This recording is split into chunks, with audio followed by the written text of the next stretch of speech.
नमस्कार दोस्तों, स्वागत है आपका मेरे YouTube channel game of trades GOT redefine में। तो मेरे लास्ट वीडियो में जो आई थिंक 2-3 वीक्स और या फिर उससे पहले मैंने बनाया था, उसमें मैंने एक क्लियर इंडिकेशन दिया था कि ये जो टॉप बना है, मैं मार्क कर देता हूँ इसको। ये जो टॉप बना है ये अभी के लिए कंप्लीट है। अब ये कंप्लीट इस छोटे स्ट्रक्चर के लिए है या इस बड़े स्ट्रक्चर के लिए है, बस बात इसके लिए है। तो मैंने आपको करीब आई थिंक 4-5 तरीके से कैलकुलेट करके बताया था कि ये अलग अलग कंडीशन फुलफ़िल करता है, ये परसेंटेज का क्राइटेरिया फिल करता है, ये रेंज का क्राइटेरिया फिल करता है और इक्वालिटी। मैंने आपको अलग अलग पैरामीटर से बताया था और बोला था कि ये आई थिंक मैंने 1 महीने पहले करीब वीडियो बनाया था जिसमें मैंने आपको 4-5 तरीके से कैलकुलेट कर कर बताया था कि ये कंप्लीट कैसे है। वो वीडियो आप अगर नहीं देखी है तो वो देख लीजिए, क्योंकि उस वीडियो पे मुझे काफ़ी पर्सनल कमेंट आए थे मेरे व्हाट्सएप पे कि सर ये तरीका एकदम नया है, मैं सीखना चाहता हूँ और ये पूरा डिटेल में बताइए कि ये क्या है। तो उस पर भी कभी डिटेल में वीडियो बनाएंगे, लेकिन अभी के लिए हम लोग ये कंटिन्यू करते हैं from where I left in the last video. जो मैंने लास्ट वीडियो में बताया था उससे आगे देखते हैं।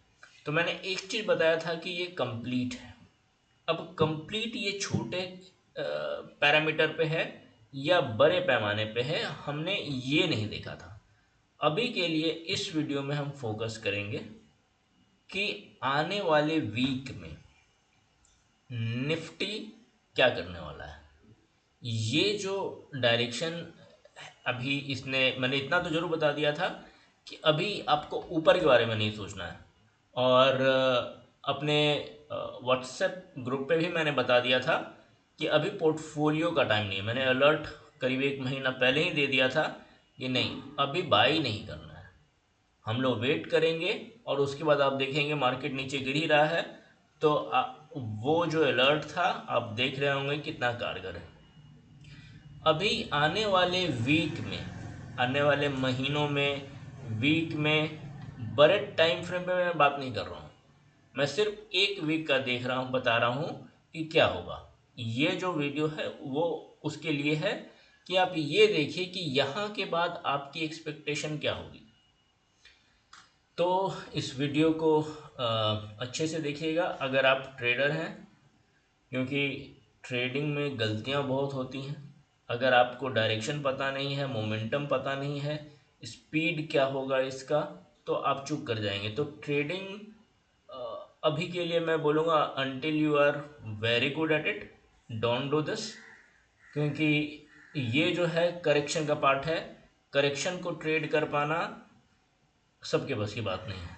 It's nothing derogatory, but it's important कि कब हम ट्रेड करें, कब हम इन्वेस्ट करें और कब हम वेट करें, ये जानना ज़रूरी होता है। एज ए और एनीवे इस वीडियो में जो कुछ भी मैं बता रहा हूँ is just for study purpose. इसमें कोई रिकमेंडेशन नहीं दिया जा रहा है। अगर आपको कुछ भी करना है ट्रेड इन्वेस्ट, तो आप अपने फाइनेंशियल एडवाइज़र से पूछ कर करें या अपनी खुद की एनालिसिस करें। मेरे स्टडी पे बताए गए कुछ पर अगर आपने कोई डिसीजन मेकिंग एक्ट किया तो वो बस आपका पर्सनल डिसीजन माना जाएगा, मुझ पे कोई वैधानिक जिम्मेवारी लागू नहीं होती। तो यहाँ से मैंने आपको ये बताया था कि ये कंप्लीट है।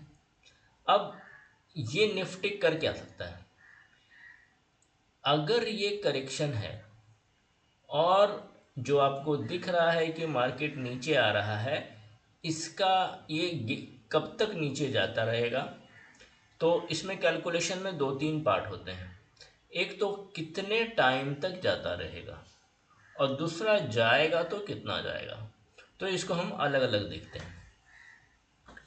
अभी हम लोग सिर्फ एक वीक पे फोकस कर रहे हैं।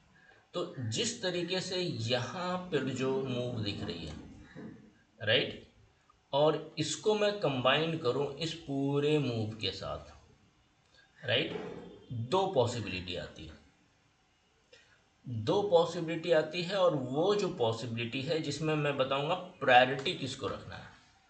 प्रायोरिटी ये रखना है कि अगले वीक मार्केट यहाँ पे जाएगा अगर ये वाला जो रेजिस्टेंस है, जो शॉर्ट टर्म रेजिस्टेंस है, इसीलिए आप देख रहे होंगे कि ये मैंने छोटा लाइन खींचा, दिस इज अ रे, राइट, ये कंप्लीट हॉरिजॉन्टल लाइन है, ये छोटा रेजिस्टेंस है, एक बाउंस बैक यहाँ तक हो सकता है और फिर उसके बाद मार्केट यहाँ पे आए आसपास।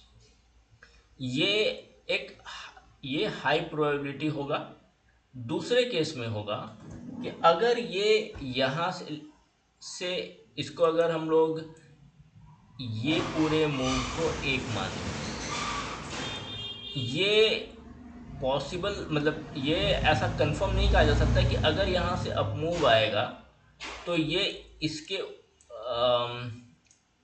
तो ये जो अप मूव होगा ये इसके ऊपर जाएगा या नहीं जाएगा, या फिर इसको टच भी करेगा कि नहीं। अगर कोई मूव, मैं एक बार फिर से रीड्रॉ कर देता हूँ ताकि वो क्लियर हो जाए।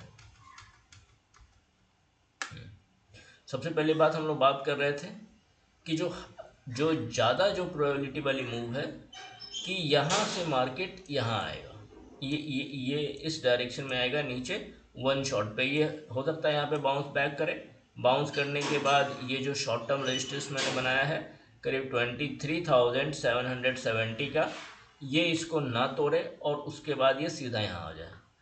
तो ये हो गया एक मूव जिसकी प्रोबेबिलिटी ज़्यादा है। दूसरी क्या है कि यहाँ पे कोई पॉजिटिव सिग्नल, कोई भी रिवर्सल दिखाना होगा जिसको लेके इस रेजिस्टेंस को वो थोड़ा स्ट्रांगली तोड़े। तोड़ने के बाद अगर इसको तोड़ा स्ट्रांगली तो इसको भी तोड़ेगा। ये कौन सा लाइन है? ये है 24,100 का।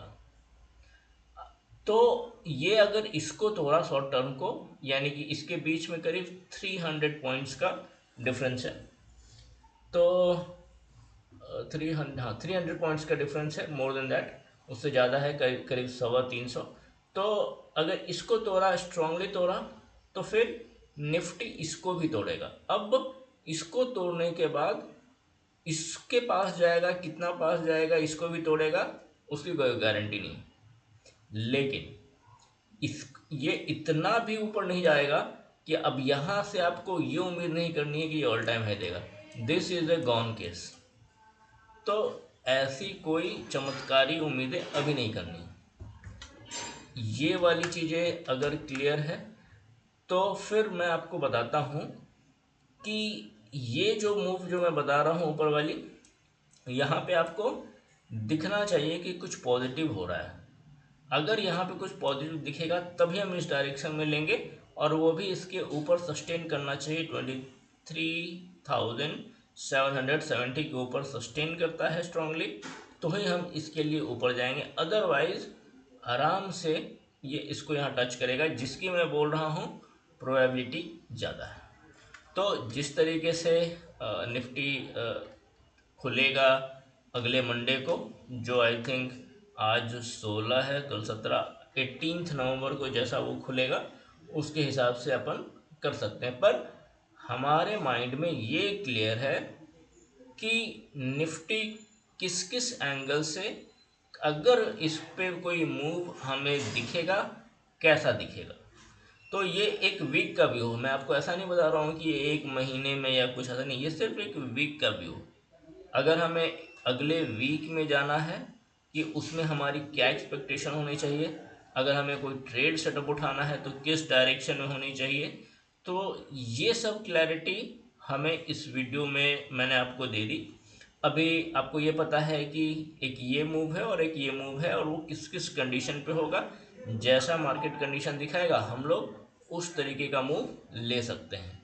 और तो अभी मैंने आपको ये भी बता दिया कि अभी ऑल टाइम हाई जैसी चीज़ या फिर कोई भी मूव जो यहाँ तक चले जाए, ऐसी कोई भी एक्सपेक्टेशन, ये फॉल्स एक्सपेक्टेशन है।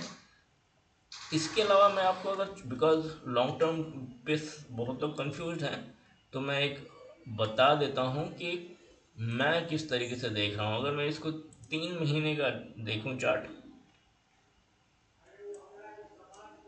क्योंकि कुछ लोग कंफ्यूज भी हैं काफ़ी इसको लेके कि शायद, अच्छा एक मिनट, क्रॉस एयर, क्योंकि ऐसा लगता है कि अभी मार्केट जो है सो पूरा गिर ही जाएगा, टूट ही जाएगा और पता नहीं क्या हो जाएगा।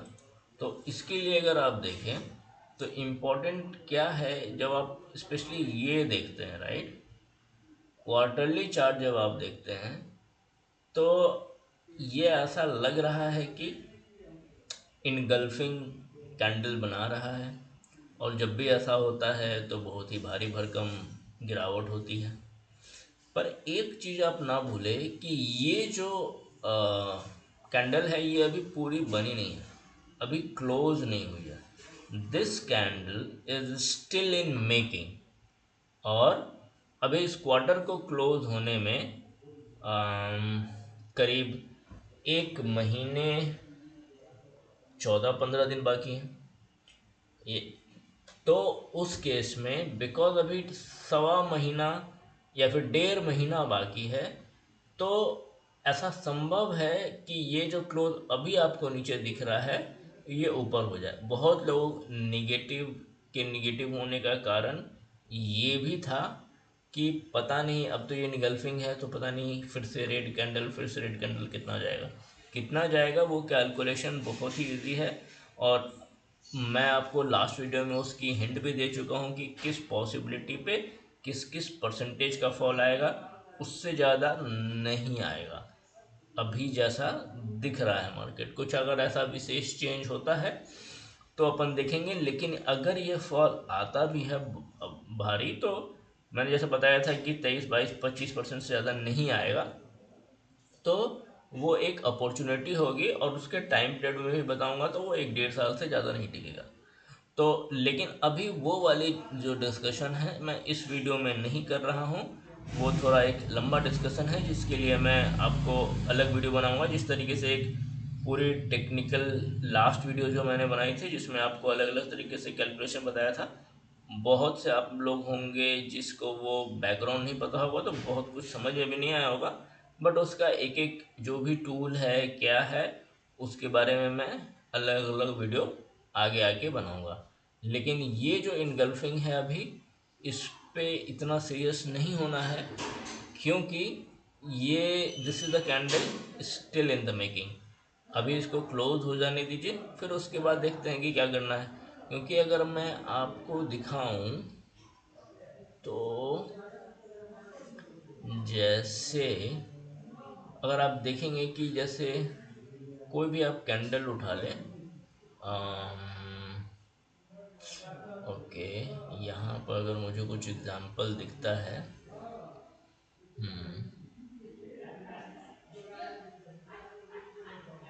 जैसे अगर आप इस कैंडल को देखिए राइट, अभी जो है ये वाली ग्रीन कैंडल के ऊपर क्लोज हुआ है राइट, लेकिन जब ये नीचे आया होगा राइट, इसका अगर आप देखेंगे तो टिप यहाँ पे है, इसका जो टिप है इधर गया, इसका जो टिप है यहाँ पे है जो इसके नीचे है। तो अगर ऐसा होगा तो आपको लगेगा कि नहीं ये तो इनगल्फिंग कैंडल है, तो इसके बाद और नीचे जाएगा। लेकिन देखिए बाद में जब ये क्लोज हुई तो वो ऊपर क्लोज हुई थोड़ी। अब इसके कारण अब अगला वीक देखिए ये ग्रीन हुआ और उसके बाद इतने ग्रीन कैंडल है। तो बस इस कैंडल पे एक ओपिनियन फॉर्म कर लेना ये सही नहीं होगा। तो हम लोग देखेंगे कि क्या करना है, कैसे होगा, कैसे पैन आउट होगा। मैं रेगुलर वीडियोस बनाता रहता हूँ तो वो क्लैरिटी आपको आ जाएगी, उसमें दिक्कत नहीं है। तो इसके साथ बस आपको जो नेक्स्ट वीक की जो डायरेक्शनल मूव होगी कैसे होगी, उसको कैसे पकड़ना है, ये सारी चीज़ें मैंने बता दी। अब पोर्टफोलियो का क्या करना है, रखना है, अगर आपने अभी नहीं निकाला है तो एटलीस्ट मैं रख रहा हूँ। तो ये मेरा डिसीजन है कि पोर्टफोलियो निकालना अभी के लिए it's not the right decision. तो मेरा तो ऐसा व्यू है कि मैं रखूँगा। बहुत सारे लोग निकाल भी चुके हैं, कुछ लोग अभी निकाल रहे हैं। बट इससे नुकसान ये होगा कि हम्म, दो तीन चीज़ें हैं। पहली चीज़ ये है कि आपको जितना भी प्रॉफिट, देखिए प्रॉफिट बुक करना कभी भी गलत नहीं है। मैं ऐसा नहीं कहता हूँ प्रॉफिट बुक नहीं करना चाहिए, पर प्रॉफिट बुक करने के लिए आपका कि आपकी कैलकुलेशन होनी चाहिए। अगर आपने कैलकुलेशन करके रखी है, आपने पूरा शीट बनाया है, आपके कैलकुलेशन के अनुसार ही सब कुछ चल रहा है, या फिर आप मजबूरी में बिकॉज ये फॉल हो रहा है इसके लिए कर रहे हैं, मैं बस इतना कहता हूँ कि इमोशनल डिसीजन नहीं लेना चाहिए। जब आप बेच रहे हैं तो कोई खरीद रहा है, ये उस एंगल को आप समझिए। क्योंकि अम, इंडिया में, मतलब India is an emerging market. बहुत लोगों को लोग खड़े हैं, आई मीन उनके पास देखा जाए तो इट्स इनॉर्मस वेल्थ। तो उन और उसको वो मल्टीप्लाई करना चाहते हैं, तो they are going to dump the money in the market, Indian market. तो इसके लिए ये इम्पोर्टेंट है कि लोग भरे पड़े हैं, खरे पड़े हैं कि हमें इंडियन स्टॉक्स खरीदना है। इसके लिए ये जो पीरियड होगा जिसमें अगर फॉल है, जो हम लोग देख रहे हैं, इसमें आइडेंटिफाई गुड स्टॉक्स, और फिर उस एक बार हमने अच्छे स्टॉक को आइडेंटिफाई किया बेस्ड ऑन योर क्राइटेरिया। कुछ लोगों का क्राइटेरिया अलग अलग होता है। कुछ लोग बोलते हैं मुझे इसी सेक्टर में करना है, कुछ लोग बोलते हैं मुझे इस सेक्टर में नहीं करना है, कुछ लोग कहते हैं कि मुझे इसी प्राइस रेंज का चाहिए, कुछ लोगों को हाई ग्रोथ स्टॉक चाहिए, कुछ को हाई डिविडेंड यील्डिंग स्टॉक चाहिए, कुछ को high dividend yielding plus growth चाहिए। तो मल्टीपल क्राइटेरिया हो सकता है, और उसमें इंडस्ट्री वाइज भी रिस्ट्रिक्शन लोग अपने अपने पोर्टफोलियो पे लगाते हैं। जैसे कुछ को होता है कि मैं अल्कोहल में इन्वेस्ट नहीं करना चाहता,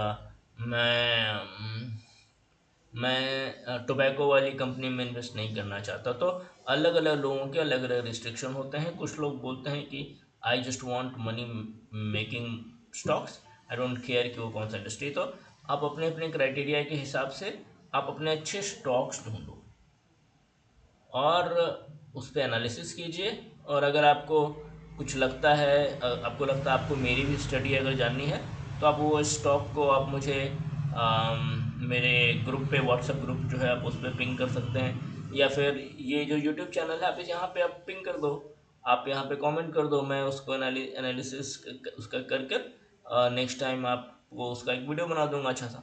तो आपको एक क्लैरिटी मिलेगी कि हम लोग कहाँ पे खड़े हैं, हमें कब इन्वेस्ट करना चाहिए, time wise plus price wise.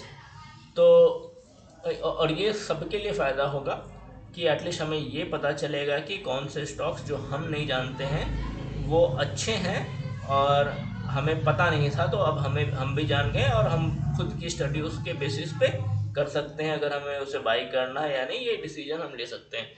तो अगर आपको लगता है कि कोई ऐसा स्टॉक आपकी नज़र में है जिसको आप चाहेंगे कि मैं एनालाइज करूं, तो आप इस वीडियो के कमेंट में आप वो कर दीजिए, और मैं उसका एक नेक्स्ट वीडियो बना दूंगा। तो अभी के लिए बस इतना ही। हंसते रहिए, मुस्कुराते रहिए। Thanks for watching.